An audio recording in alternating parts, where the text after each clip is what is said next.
লক্ষ্য জলপাইগুড়ি আসন দখল, 4টি জনসভা করবেন মুখ্যমন্ত্রী। জলপাইগুড়ি লোকসভা আসনটি এবার দখল করতে মরিয়া তৃণমূল কংগ্রেস, আর যে কারণে এই জলপাইগুড়ি লোকসভা ক্ষেত্রেই চারটি জনসভা করবেন রাজ্যের মুখ্যমন্ত্রী মমতা বন্দ্যোপাধ্যায়। এই কারণে তড়িঘড়ি বৈঠক বসল জেলা তৃণমূল কংগ্রেস কমিটির। এদিকে ইতিমধ্যেই জোর কদমে প্রচার শুরু করেছেন জলপাইগুড়ি লোকসভা কেন্দ্রের তৃণমূল কংগ্রেস প্রার্থী অধ্যাপক নির্মল চন্দ্র রায়। আর শনিবার জেলা তৃণমূল কংগ্রেসের কার্যালয়ে সাংবাদিকদের মুখোমুখি হয়ে জেলা তৃণমূল কংগ্রেসের সভানেত্রী মহুয়া গোপ বলেন, জলপাইগুড়ি লোকসভা কেন্দ্রের 4টি ভিন্ন জায়গায় 4টি জনসভা করবেন রাজ্যের মুখ্যমন্ত্রী মমতা বন্দ্যোপাধ্যায়। গতকাল রাতেই এই বিষয়ে খবর আসে। আগামী 4 এপ্রিল ডুয়ার্সের মালবাজারে, 5 এপ্রিল জলপাইগুড়িতে, 13 এপ্রিল ডাবগ্রাম ফুলবাড়ি বিধানসভা এলাকা ও 16 ফেব্রুয়ারি রেটেক, 16 এপ্রিল ধূপগুড়িতে জনসভা করবেন মুখ্যমন্ত্রী। আমরা খুব খুশি যে আমাদের নেত্রী 4টি জনসভা করবেন আমাদের এই লোকসভা কেন্দ্রে। সাংবাদিক সম্মেলনের পর জলপাইগুড়ি ও মালবাজারে মুখ্যমন্ত্রীর জনসভার মাঠ দেখতে বেরিয়ে যান জেলা তৃণমূল কংগ্রেসের সভানেত্রী সহ জেলা নেতৃত্ব। উল্লেখ্য যে 2014 সালে জলপাইগুড়ি লোকসভা আসনটি প্রথমবারের মতো তৃণমূল কংগ্রেস জিতলেও 2019-এর লোকসভা নির্বাচনে বিজেপির কাছে হেরে যায় তৃণমূল কংগ্রেস। আর এবার এই লোকসভা আসনটি পুনরুদ্ধার করতে মরিয়া তৃণমূল কংগ্রেস।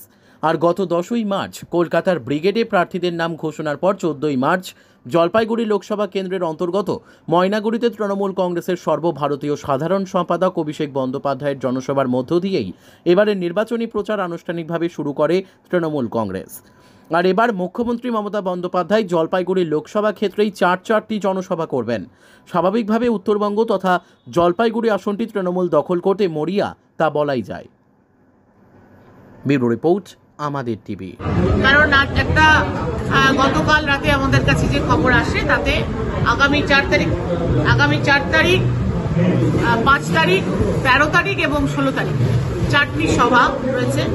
প্রথমত 4 তারিখ এবং 5 তারিখ, 4 এপ্রিল মালবাজার বিধানসভায় এবং 5 এপ্রিল জলপাইগুড়ি বিধানসভায় আমাদের মাননীয় নেত্রী তথা বাংলার মাননীয় মুখ্যমন্ত্রী মমতা বন্দ্যোপাধ্যায়ের জনসভা আছে এবং সেই বিষয় নিয়ে আলোচনা করবার জন্য আমাদের সাথে এখানে আমার জেলা কমিটির চেয়ারম্যান তথা রাজগঞ্জের বিধায়ক খগেশ্বর রায়, আমাদের মাননীয় মন্ত্রী, রাজ্যের মন্ত্রী পুরুচিক বড়াই মালবাজার বিধানসভা এবং আমাদের সকল জেলার নেতৃত্ব, জেলা পরিষদের সভাধিপতি কৃষ্ণা রায় বর্মন সহ আমাদের জেলার গুরুত্বপূর্ণ লিডার চন্দন ভৌমিক, সোমনাথ পাল, এখানে আমাদের চেয়ারম্যান, ভাইস চেয়ারম্যান থেকে শুরু করে জেলা কমিটির যারা গুরুত্বপূর্ণ এবং ব্লক প্রেসিডেন্টের ডাকা হয়েছে যে বিধানসভায় প্রোগ্রামগুলো। তার জন্য এখন প্রাথমিকভাবে আজকেই আমাদের পারমিশনের জন্য যে মাঠের মানে যে জায়গায় সভাটা হবে তার সেটা ঠিক করা এবং তার প্রস্তুতি নেওয়ার জন্য সেটা মিটিং এবং এখন গিয়ে সেই জায়গা ঠিক করে পারমিশন নিয়ে মালবাজারে, যেমন আমরা এখান থেকে এখন মালবাজারে যাব, মালবাজারে গিয়ে সেখানে আমাদের পৌরসভার চেয়ারম্যান রয়েছে, ওখানে নেতৃত্বরা রয়েছে, ব্লক সভাপতিরা, তাদের নিয়ে মালবাজার এলাকার সভাটা কোথায় করলে ভালো হবে। এই নির্বাচনী সভা সবচেয়ে আনন্দের খবর যেটা জলপাইগুড়িতে আমরা সত্যিকারেই আজকে এখানে সকলে আছি, হ্যাঁ আমরা খুবই আনন্দিত যে আমাদের সর্বোচ্চ নেত্রী যে 4টি এলাকায় 4টি বিধানসভায় আমাদের নেত্রী সভা হবে। আর এই নির্বাচনের এই লড়াইয়ে, এই 24-এর লড়াইয়ে আমাদের যাকে দেখে আমরা দলটা করি, যিনি আমাদের আদর্শ এবং যাকে দেখে সাধারণ মানুষ আজকে আমাদের তৃণমূল কংগ্রেসকে সমর্থন করে, ভোট দেয়, তাকে আমরা পাচ্ছি 4টি জনসভা। এর থেকে আর বড় কিছু হতে পারে না। তাই আমরা 13 তারিখ ধূপগুড়ি বিধানসভায় এবং 16 তারিখ ডাবগ্রাম ফুলবাড়ি বিধানসভায়। তো তাই আমাদের কাছে এটাই বড় পাওয়া যে আজকে সর্বোচ্চ নেত্রী আসছেন এই নির্বাচনী প্রচারে।